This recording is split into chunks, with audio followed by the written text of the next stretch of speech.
Hola jóvenes, sean todos ustedes bienvenidos a clase.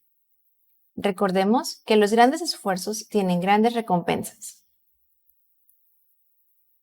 En el tema de hoy veremos secciones cónicas. Empecemos. Antes de ver las secciones que se forman al cortar un cilindro, veamos cuáles son los tipos de cortes que podemos hacer. Un tipo de corte que podemos hacer es paralelo a la base, es decir, un corte completamente horizontal. También podemos hacer un corte perpendicular a la base, es decir, si nuestra base está en forma horizontal, pues nuestro corte será entonces completamente vertical. El otro corte que podemos hacer es un corte oblicuo a la base, es decir, no es horizontal, no es vertical, está formando un ángulo mayor a 0 y menor a 90 grados. Empecemos entonces con un corte paralelo a la base. Tenemos aquí nuestro cilindro y un plano que lo corta.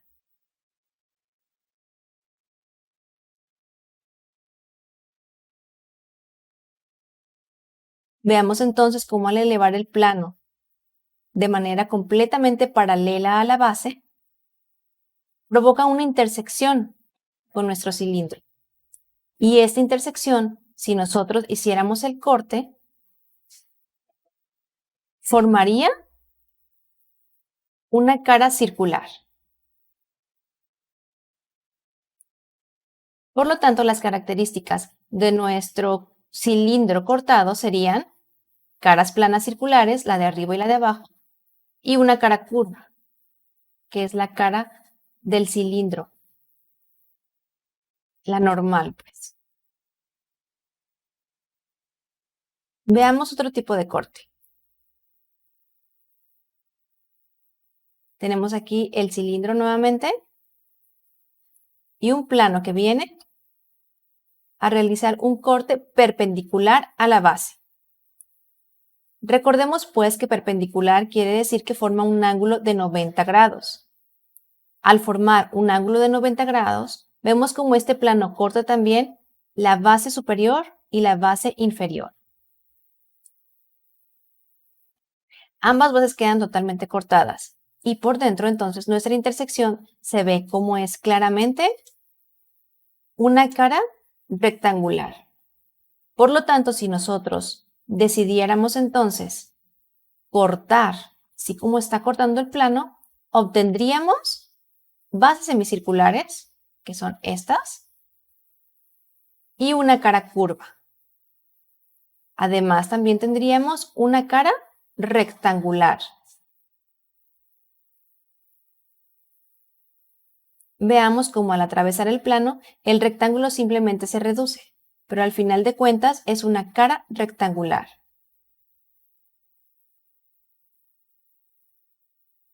Aquí la podemos observar claramente. Bien, veamos otro tipo de corte.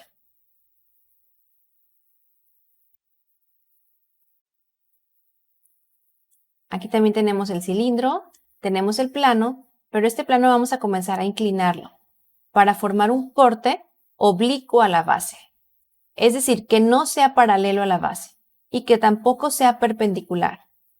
Vemos pues la intersección aquí. Esa intersección no podremos llamarla circular, puesto que no es un círculo exacto, no es un círculo perfecto. A este se le llama elipse. Vemos que si es paralelo, sí sería un círculo, pero al ser oblicuo, entonces queda como si fuera más ancho de un lado y más angosto del otro, formando entonces una cara elíptica. Si nosotros decidiéramos cortar el cilindro con este plano, obtendríamos la base elíptica y la cara curva. Esos son los cortes al cilindro. Ahora veamos el cono. Antes de pasar a los cortes del cono, recordemos algunas de sus características. Por ejemplo, todos los conos tienen una generatriz.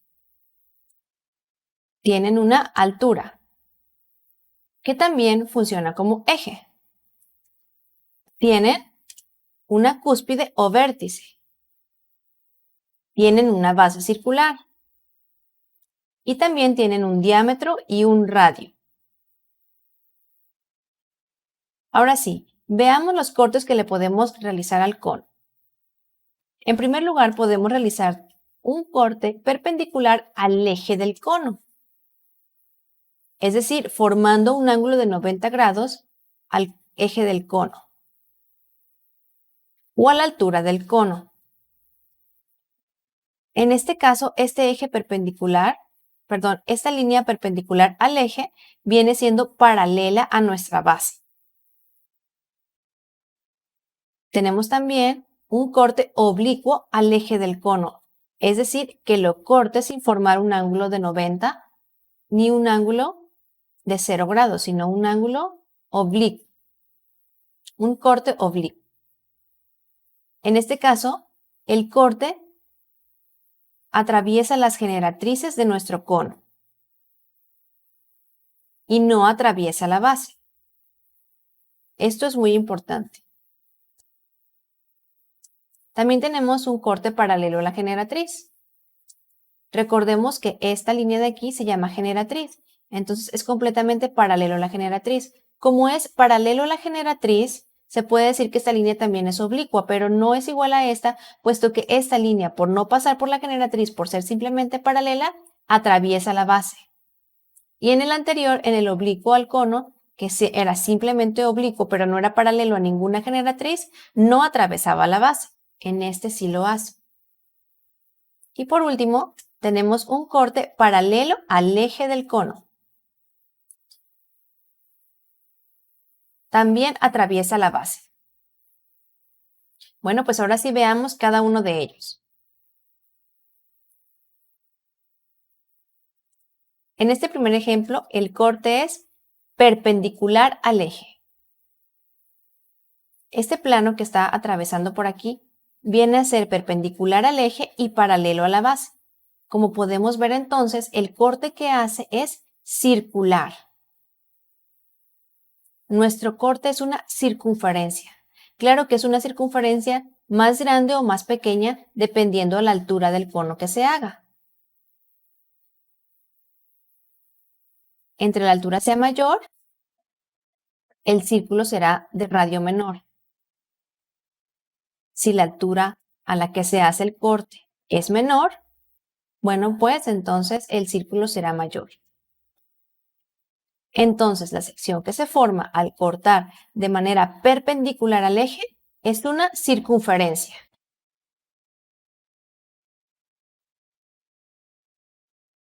Veamos ahora otro tipo de corte.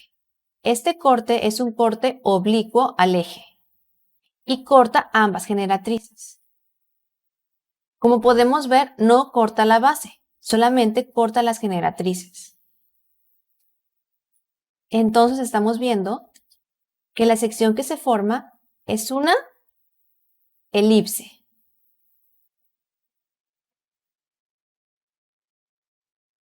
Igual, el tamaño de la elipse va a variar dependiendo de la altura a la que corte este plano.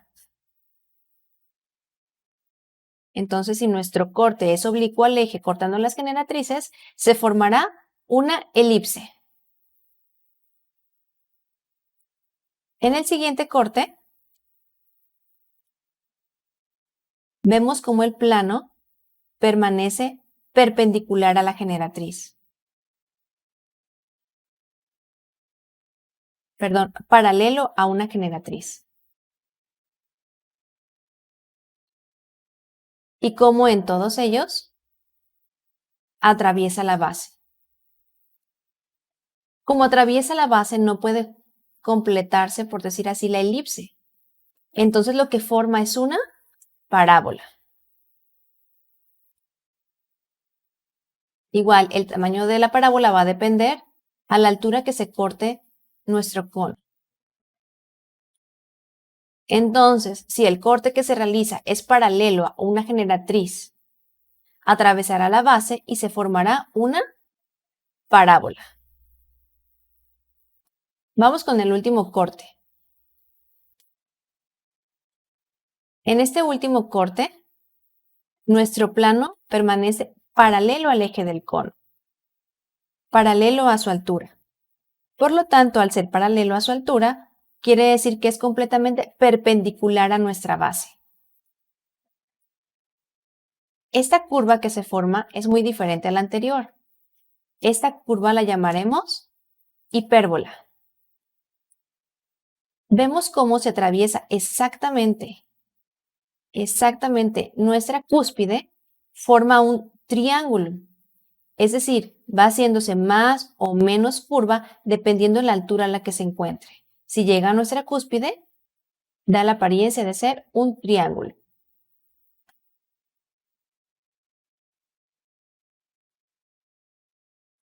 Y dependiendo entonces a la altura que lo corte, nuestra hipérbola será más amplia o más angosta.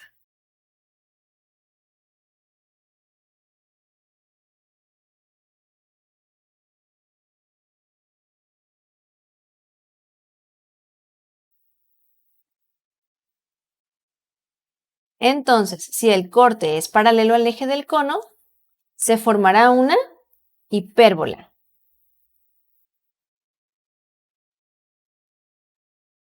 Así que aquí están, jóvenes, los cortes al cilindro y al cono. Espero que les haya quedado claro. Nos vemos después en un video más. Adiós.